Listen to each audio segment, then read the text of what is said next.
Slick and Shiny tongue-in-cheek productions once more goes for a trip to those days of yesteryear, where we see some of the places that you might not think of very often. I'm going to begin by reading a little bit to you, and I'm going to put the thing on autopilot here. We're going to look at Dorothy, Pennsylvania. Dorothy. Have you heard of Dorothy? Well, it's not a big place. If you have to send a letter to it, you send it to Latrobe, so that'll give you a clue where it is. In 1873, an outfit from Pittsburgh that was called Schoenberger Steel purchased 45 acres in Unity Township. That was the place where Dorothy was going to be built.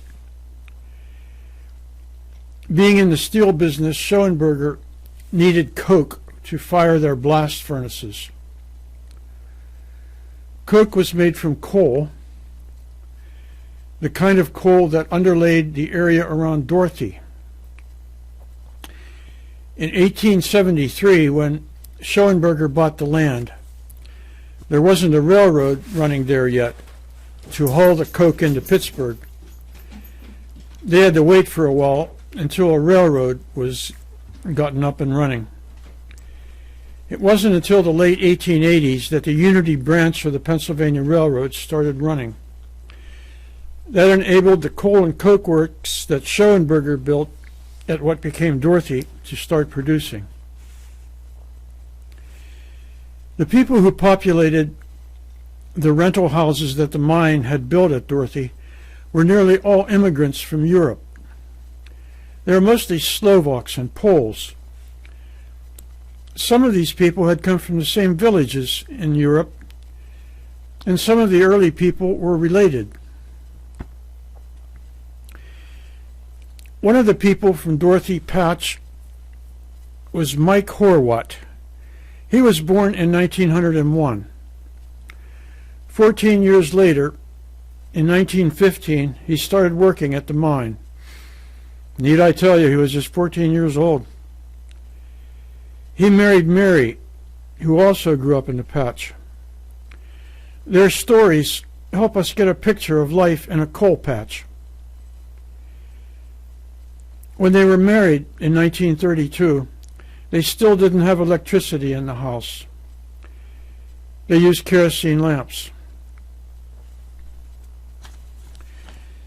With the immigrants from Europe came along the cultures of those people. Most were Catholics. St. Vincent Archabbey was just up the hill. It became their church. Many of the women went to daily mass there. The priest had a position in the community that would surprise many of our contemporary people. The people in these immigrant communities looked up to the priest as one of the few people they could trust. He was a combination spiritual guide, community leader, therapist, arbiter of quarrels, translator, and in general, an authority figure. The traditions that the people had followed in Europe carried over into this country. These became most obvious in times of weddings, funerals, and other celebrations.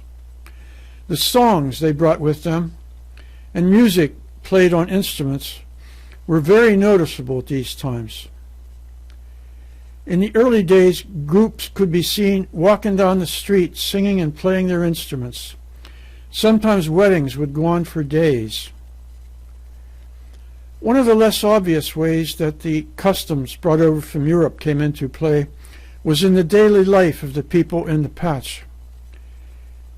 They had a habit of looking out for one another and functioning in ways that evidenced the fact that they were not a bunch of isolated individuals. Stories of people who grew up and lived in the old coal patch towns say a lot about what a real community looked like. Most of those people are gone now. but some of their stories live on and talk about their lives. There are still oral traditions and sometimes written down stories that speak about the lives of those people. And a lot of those stories are worth listening to. They give some idea about what life means. Now at this point, I'm going to switch gears a bit. This helps to locate Dorothy. This is Dorothy. No, this is Latrobe, Lawson Heights, Route 30, running down here. And that's where Dorothy is and was. It's still there. Not a big place, but it's still there. These older maps sometimes are more simple and they're less confusing. There's less clutter. This is about 1901. Latrobe is up here. And you have the early Philadelphia to Pittsburgh Pike, which became Route 30. This is St. Vincent right here. Down here are some of the other coal patch towns like Bagley and Hostetter and Whitney. Latrobe is up here. Up here is Dorothy. Maybe we can go in on it a little closer.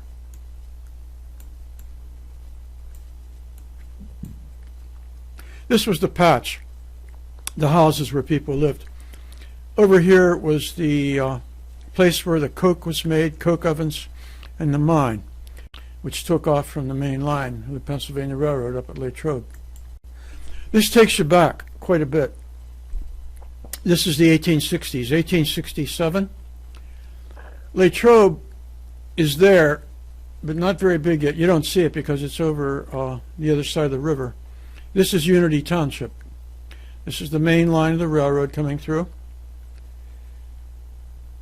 And right here is the place where Dorothy and Dorothy's mine and coke ovens will be, but it's not there yet. This is 9 years later. This is 1876. And we'll go in. See the railroad, this was the Pennsylvania Railroad. That was the main line. The Unity branch had not been put in yet, but in 1873, Schoenberger and Company, a steel company from Pittsburgh, had purchased 45 acres here. That is where Dorothy is going to happen. This is from courthouse records from 1938. And this shows when the coal patch is being sold, the houses are being sold.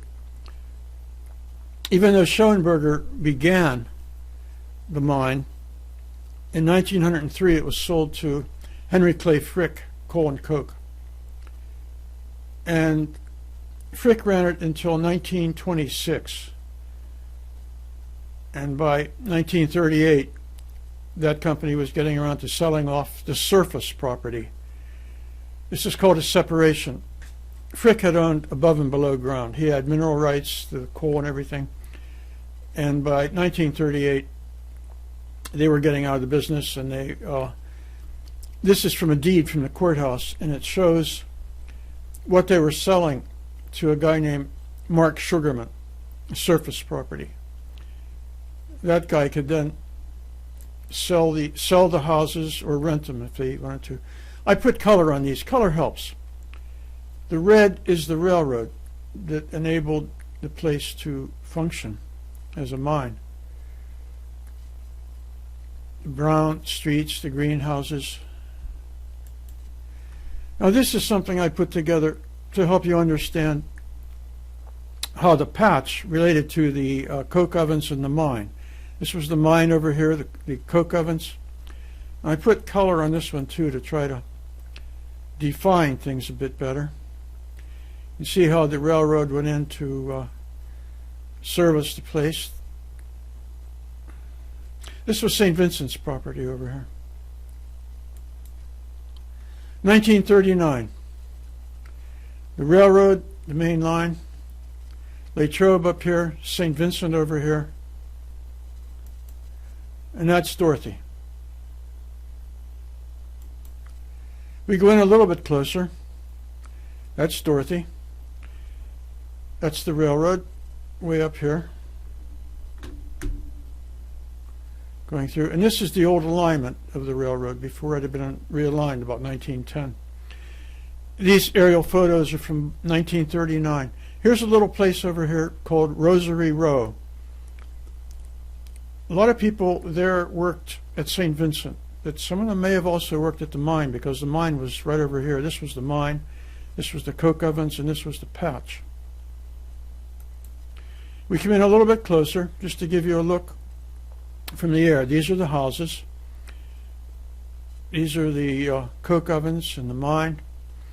After the mine shut down, sometimes the guys in the wintertime would go up and play dice in the old abandoned coke ovens.